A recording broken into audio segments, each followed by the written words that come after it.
মানব তো আদিতে। আদম কি আলিফ বাতাসা জানতো? হ্যাঁ, বাবা আদম সে আলিফ বাতাসা জানতো? জানতো না। তারপরে বাবা আদম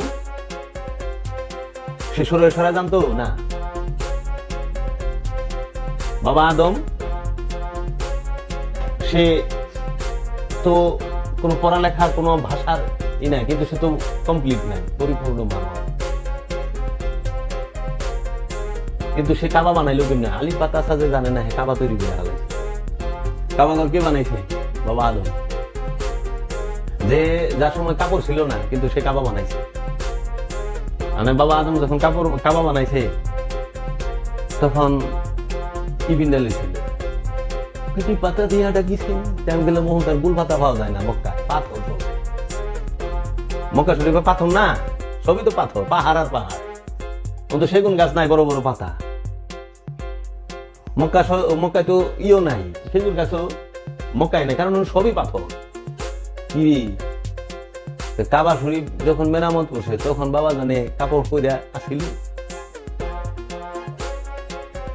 মহাপুরুষ হইতে কাপড় শর্ত, ভাষা শর্ত, শিক্ষা, এই সার্টিফিকেট শর্ত। কাবা তৈরি করতে সার্টিফিকেট লাগে না মহব্বত লাগে?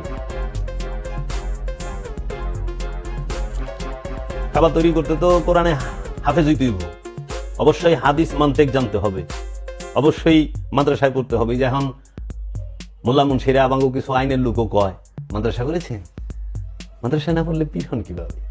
ও তাই নাকি? শুনছেন? তাহলে ওয়াইস করে নি, ওয়াইস হালকার নি হয়তো বাদ হয়ে যাবো, হ্যাঁ হিসাবে শামসুল তাবরিজ অধিকাংশ, মানে 95%। হ্যাঁ, তারা শামসুল তাবরিজে বাদ করে দিছে। তো এরা তো সামনে, কিন্তু কোন মৌলবীর ক্ষমতা হোক না ওয়াইস হালকারণী সম্পর্কে একটা কথা কইবার, ও হাবি কোক না দেখি। আমি তো জায়গায় ধরুম আদম সম্পর্কে ক। বাবা আদম কি পোশাক করে, মা হাওয়া কি পোশাক করে কাবা বানাইছে? আচ্ছা, বাবা আদম কাবা বানাইলো সময় মা হাওয়া ছিল না? মা হাওয়ার কথা তো বলেন না, শুধু আদমের কথা কেন বলা হয়? অবশ্যই সেই কাবা দিল কাবা। যদি সেটা রূপক কাবা, তাহলে মা হাওয়ার পার্টিসিপেশনও থাকবে। কারণ দিল কাবা তৈরি করতে, দিলের মসজিদ তৈরি করে ব্যক্তি কেন্দ্রিক। অন্য রেলওয়ে করা যায় না, গুরু রেলওয়ে করে। বুঝতে হবে। এর জন্য জ্ঞান কোনোদিন বইয়ে থাকে না, জ্ঞান থাকে সিনায়। সিনার জ্ঞানীর সামনে বইয়ের জ্ঞানী আইলে দুম ফাইটা জায়গা, মস্তক ফাইটে যাব। সে সিনার জ্ঞানী, সে ছায়া দেখে।